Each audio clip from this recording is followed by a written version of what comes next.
Shalom, salam sejahtera untuk kita semua. Perkenalkan, nama saya Hendrianus Jarinus Pahur dari Program Studi Pendidikan Teologi Universitas Katolik Indonesia Santo Paulus Ruteng. Pada kesempatan ini, saya akan membawakan kisah seorang tokoh perempuan dalam Perjanjian Lama, yaitu Deborah, yang dikisahkan terdapat dalam kitab Hakim-Hakim pasal 4 dan pasal 5.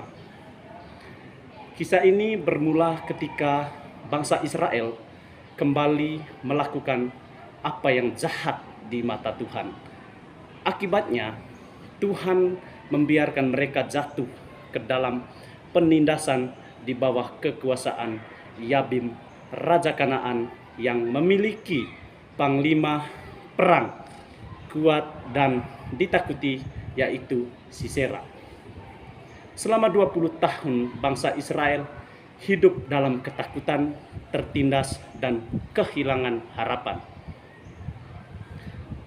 Di tengah situasi yang gelap itu, Tuhan membangkitkan seorang perempuan bernama Deborah. Ia bukan perempuan biasa. Deborah adalah seorang nabi dan sekaligus hakim bagi Israel. Ia bisa duduk di bawah pohon kurma, tempat orang-orang datang kepadanya untuk mencari keadilan dan petunjuk.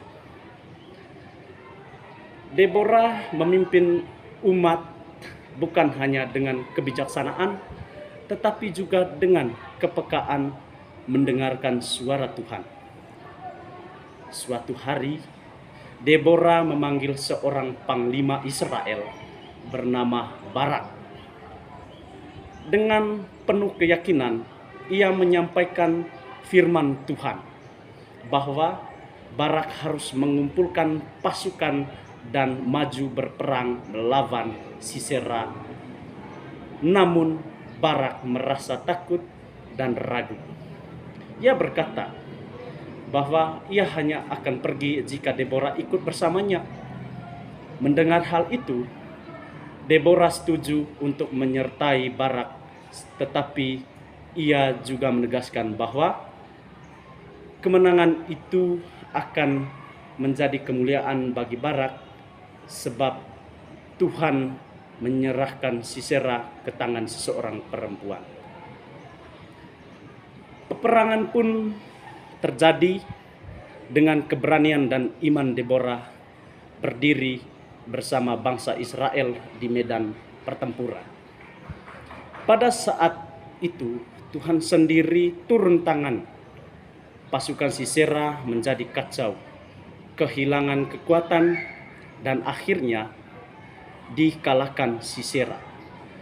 Sisera ini melarikan diri dari medan perang, tetapi ia kemudian menemukan ajalnya di tangan seseorang perempuan bernama Yael. Dengan demikian, genaplah firman Tuhan yang telah disampaikan melalui Deborah. Kemenangan itu tidak berhenti sebagai peristiwa sejarah semata.